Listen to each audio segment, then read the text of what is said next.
Alison Simon is the #3 overall agent in all of Philadelphia. That is brand agnostic, that is all brokerages, the #3 overall agent in all of Philadelphia. Her 2024 numbers were 92 units at $34 million in volume, and that's without spending a dime on a lead, okay? Alison has built her entire business by being relentlessly referral focused and relationship driven, which all starts at the first meeting, the client consultation. So ladies and gentlemen, Alison Simon. Yeah! The stage is yours. Thank you.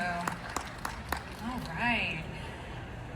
So, early in my career, I worked with a couple that was extremely difficult to control.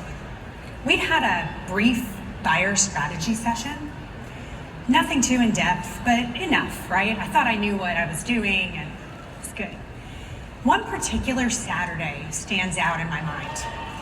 I showed them 4 very different style of homes in 4 vastly different areas.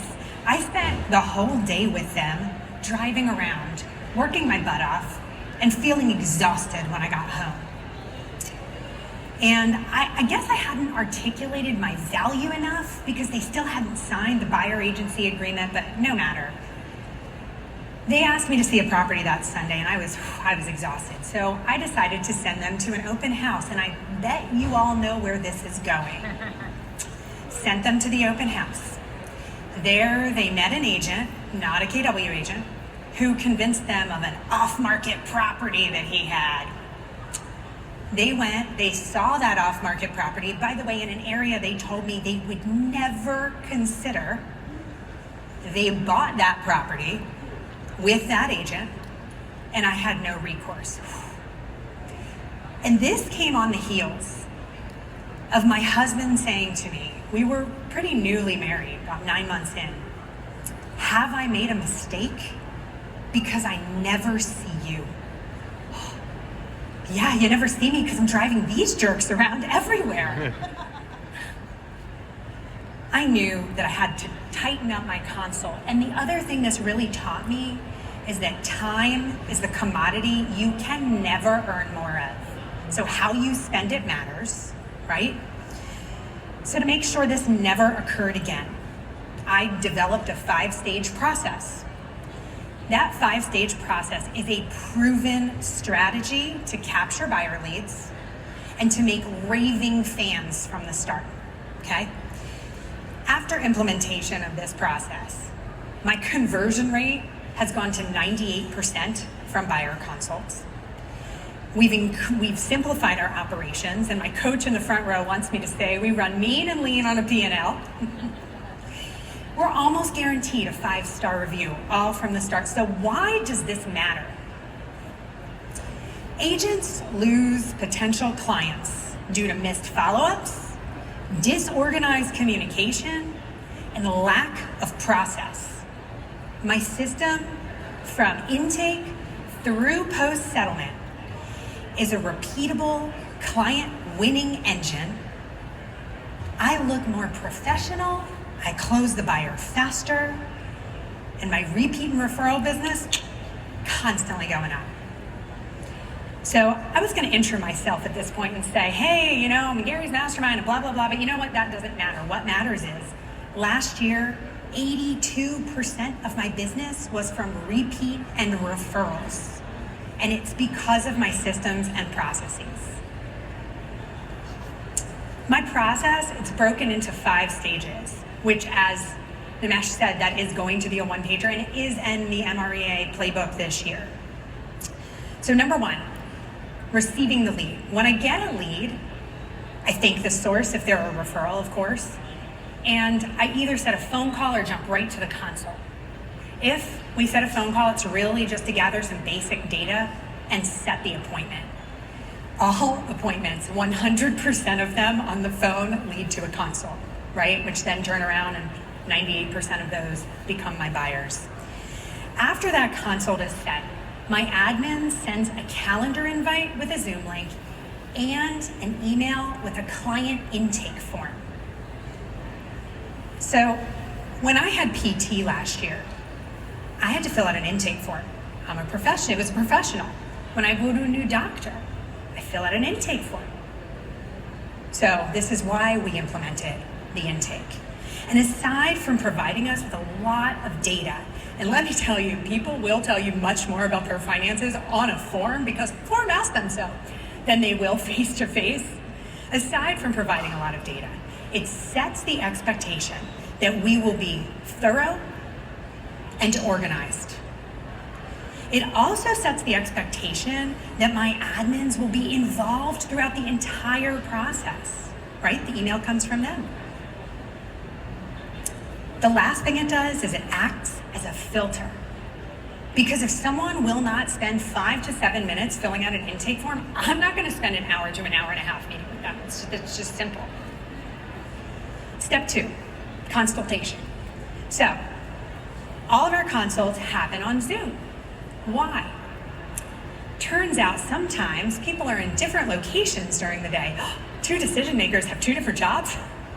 Let's make it as convenient as possible for them and for me, right? I have an almost 5-year-old. I don't want to leave the house if I don't have to leave the house. So we meet on Zoom. Before we get on Zoom, I take a look at their intake.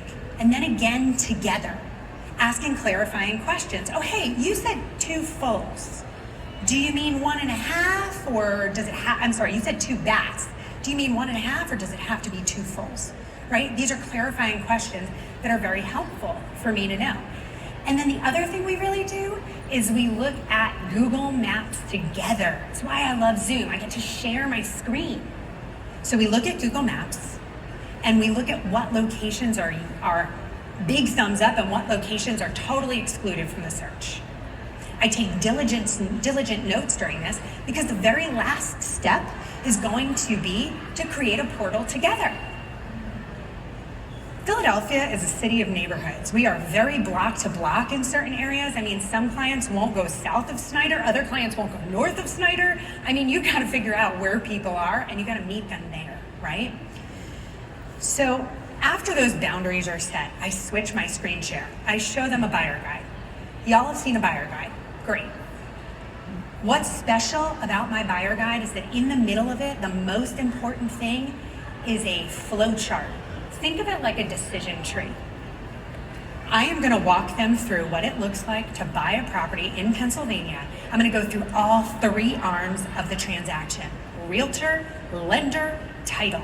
And I'm gonna walk through it in detail. I'm gonna talk to them about what it looks like, once you make an offer, when can you back out? I'm gonna use the information that I just learned from them to tailor my consult to them. Oh, hey, you wanna buy a multifamily? Let's talk about the tenant-occupied property addendum. Oh, you wanna buy a single family in the suburbs? Whew, one of the only seller's markets left in the country. Let's talk about how you're gonna get there. Set their expectations. Oh, you want a single family in the city? Great, here's what it looks like. I tailor that explanation to them, and what I often hear is, wow, you're really thorough. Yeah, I am.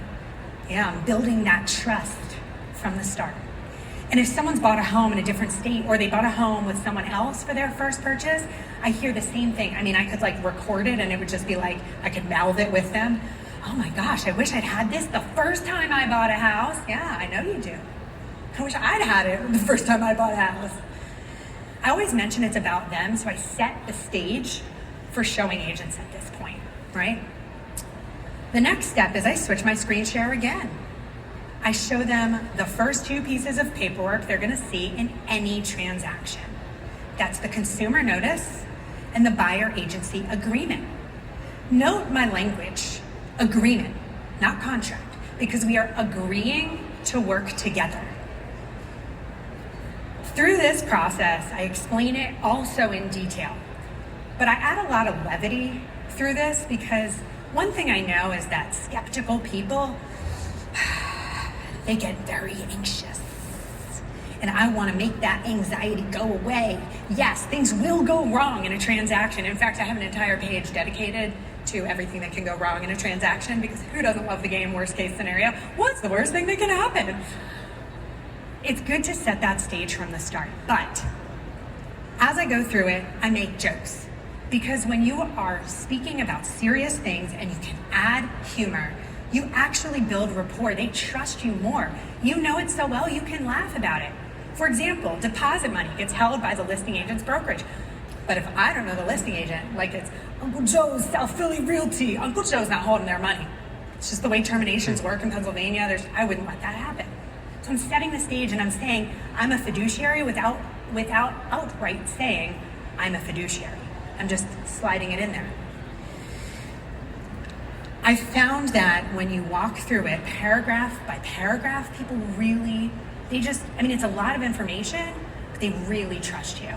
And when we get to section 8, that's for us confidentiality, I explain to them that this is HIPAA for real estate, or if they're lawyers, privilege. I explain that it's really important that they know, because we are talking about their intimate financial details, that when they refer me a friend or family in the future, that person will not know their financial picture. Again, sets the stage as a professional. I always make the joke that I've put plenty of nosy moms in their place, including my own, who wanted to know how my cousins could afford the house they were buying.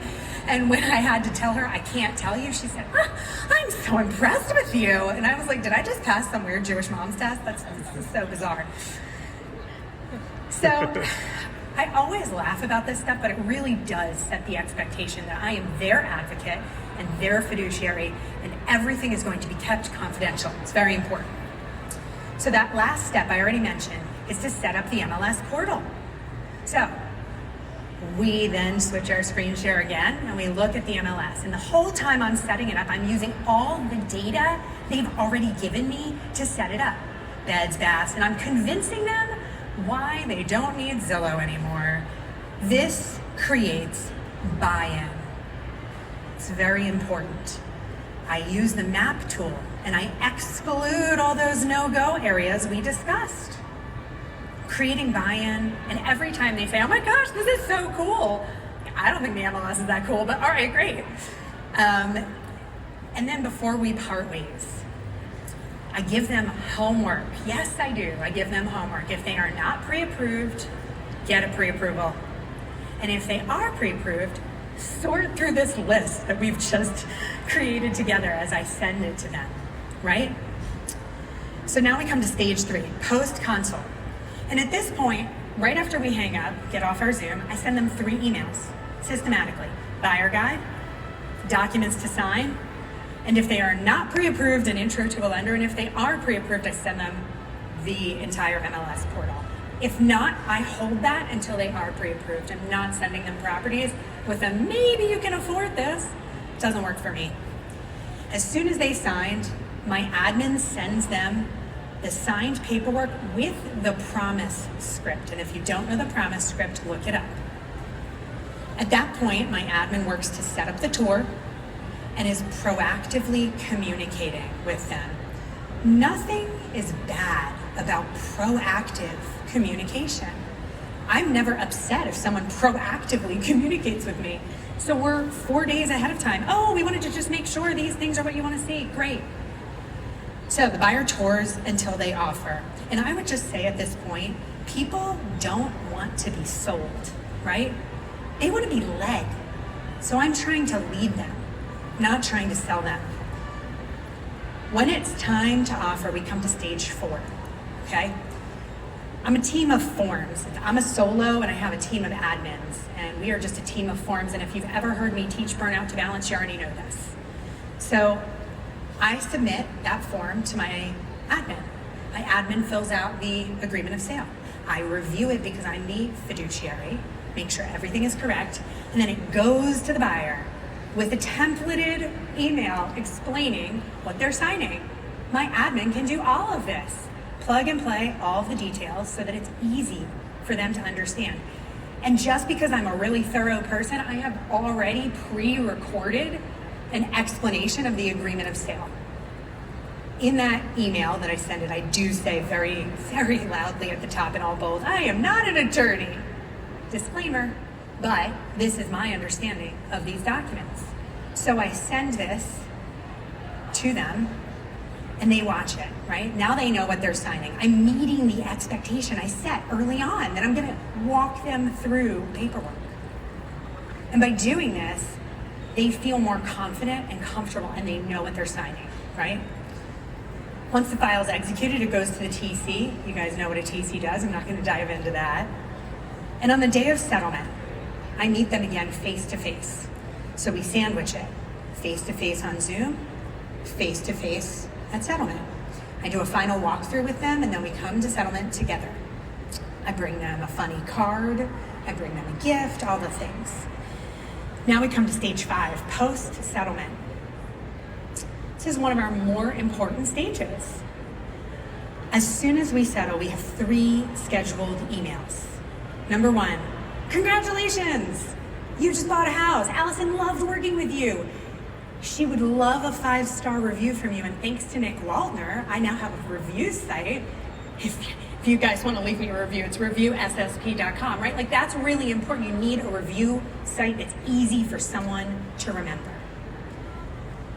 Second email, oh hey, your deed is now recorded. You can apply for this property tax reduction called the homestead exemption. Also, if you didn't leave a review, we would love a review because we loved working with you. Third one, about 3 months post-settlement. Oh, hey, Allison has a gift for you and she wants to pop by. What this does is it reminds them of my face and that I was their agent and I want to see what they've done with their house. Have they done anything cool? It's really a pop by. I'm not there for a long time. If they want me to stay, I usually say, oh, my car's double parked, right? It's a pop by. This is to keep me top of mind. This is where my referrals come from. I just continue to build that I am their trusted resource. And if they need a vendor, HVAC, etc., I have a vetted vendor list. I'm not going to share it because it constantly changes, but please reach out if you need someone. So, we've done a deep dive into my process. Let me ask you, show of hands, how many people in the audience have a buyer process written down? Okay, I got like 4. Great, great. That's y'all's homework. Everyone here, that's your homework. Write it down.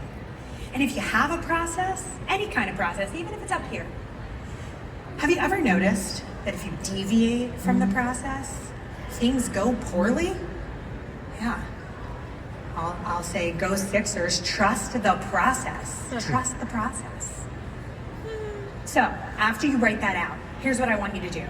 I want you to look for your gaps. I want you to look for areas you can leverage off. I want you to look for the things that you can template. Maybe you don't have help. Maybe you're brand new. But do you wash, rinse, repeat? Great, template that so you don't continue to type out the same thing over and over. Plan and systematize your strategy for follow-up. Post-closing, it's really important. So, that story I told you in the beginning about losing the buyer to some random agent because they shared that they had an off-market, it's never happened again, not since I implemented this process. And don't get me wrong, people have tried. I will hear from buyers, I went to this open house that you sent me to and the agent there just like tried to poach me and I told him no way, I was working with you. I create loyalty with this, right? Ever since I've implemented it, never happened again. And I also spent a lot of time with my husband and son. We see each other all the time. I spend a lot of time there. So if you're one of those agents that's tired of being run around town and you're sacrificing quality time, whether it's alone time or time with your family, or you're missing out on parties with your loved ones, ask yourself, what is the one thing that I just talked about that you can implement today? Thank you. Yeah.